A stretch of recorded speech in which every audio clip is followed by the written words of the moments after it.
दोस्तों नमस्कार, मेरा नाम प्रशांत है और आप मेरे डिजिटल मंच खुद रंग पर हैं। लोकसभा चुनाव में कुछ महीने बाकी हैं। 2023 के विधानसभा चुनाव का शंखनाद हो चुका है। मध्य प्रदेश, छत्तीसगढ़, राजस्थान जैसे हिंदी पट्टी के राज्यों में चुनाव के साथ साथ तेलंगाना जैसे साउथ के स्टेट में भी चुनावी चौसर पर प्यादे से लेकर वजीर तक सरपट दौड़ लगा रहे हैं। उधर मोदी की सत्ता को उखाड़ फेंकने के लिए विपक्ष की 26 पार्टियां पटना के बाद अब बेंगलुरु में डेरा जमाए हुए हैं। इधर दिल्ली में बीजेपी के साथ मची 29 पार्टियां जुटने को तैयार बैठी हैं। ऐसे में लग रहा है जैसे युद्ध के मैदान में पाला खींचकर दोनों सेनाएं एक दूसरे को चैलेंज कर रही हों, हुंकार भर रही हों। लेकिन इन सब के बीच बिहार में दोस्तों, इन सब के बीच बिहार में सबसे बड़ा खेल हो गया है दोस्तों।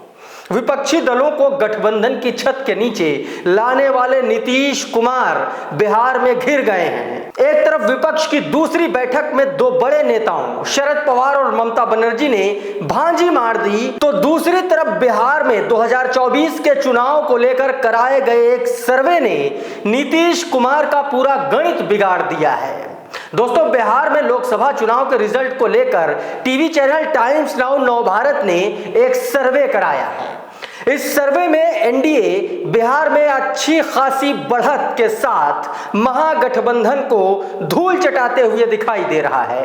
चैनल के सर्वे फॉर्म में लोगों से पूछा गया कि अगर आज की तारीख में लोकसभा चुनाव हो जाएं तो बिहार में किस पार्टी को कितनी सीटें मिल सकती हैं। इस सर्वे के परिणाम में एनडीए को राहत मिलेगी तो गठबंधन के लिए चिंता की खबर है। सर्वे में एनडीए को 22 से 24 सीटें मिल सकती हैं, वहीं महागठबंधन को सिर्फ 16 से 18 सीटें ही मिलती हुई बताई गई हैं। दोस्तों, लोकसभा चुनाव में इस बार बिहार की भूमिका सबसे अहम मानी जा रही है, क्योंकि बिहार के मुख्यमंत्री नीतीश कुमार एनडीए को छोड़कर विपक्ष के महागठबंधन में शामिल हो गए हैं। और न सिर्फ शामिल हो गए हैं बल्कि वो महागठबंधन के अगुआ बने हुए हैं। सारी विपक्षी पार्टियों को एक करने में नीतीश कुमार का सबसे बड़ा योगदान है। दोस्तों, नीतीश कुमार लोकसभा चुनाव में एनडीए उम्मीदवार के विरोध में विपक्ष से सिर्फ एक ही प्रत्याशी उतारने की रणनीति पर काम कर रहे हैं। माना जा रहा है कि इस बैठक में यह फॉर्मूला फिक्स हो जाएगा। दोस्तों, नीतीश कुमार अगर इस मिशन में सफल हो जाते हैं तो निश्चित तौर पर भारतीय जनता पार्टी की परेशानी बढ़ने वाली है, भले ही सर्वे के रिजल्ट कुछ भी रहे हों। अब चूंकि बेंगलुरु में विपक्ष की एक बड़ी बैठक चल रही है जिसमें नीतीश कुमार के ही इस सीट शेयरिंग फॉर्मूले पर मुहर लगनी लगभग तय मानी जा रही है। वहीं इस बैठक में गठबंधन का नाम यूपीए से बदलकर कुछ और रखे जाने पर भी चर्चा होगी।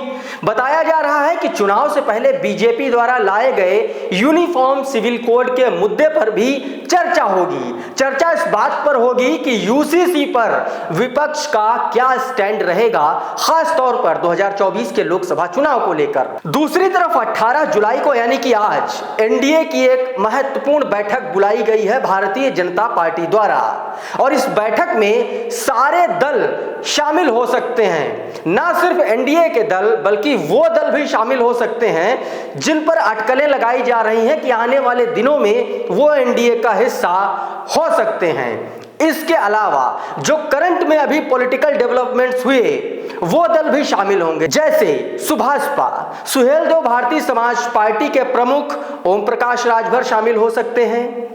महाराष्ट्र में शिवसेना गुट यानी कि शिवसेना का जो शिंदे गुट है वो शामिल होगा। इसके अलावा अभी ताजा महाराष्ट्र में एनसीपी से अलग हुए अजीत पवार गुट के भी शामिल होने की संभावना जताई जा रही है। इसके अलावा उत्तर प्रदेश से अपना दल भी अनुप्रिया पटेल वाला गुट यानी कि अपना दल एस भारतीय जनता पार्टी द्वारा बुलाई गई इस एनडीए की बैठक में शामिल हो सकती है। कुल मिलाकर के 2024 की चुनावी चौसर पूरी तरह से बिछ चुकी है। चाहे पार्टी छोटी हो या बड़ी, हर कोई सत्ता का स्वाद चखना चाहता है।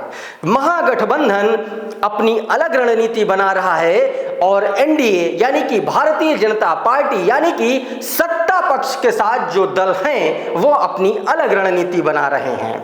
देखना होगा कि 2024 में महागठबंधन की ये रणनीति, खासकर नीतीश कुमार की ये जो स्ट्रेटजी है 1:1 वाली, ये कितनी कारगर और कितनी कामयाब साबित होती है। नमस्कार।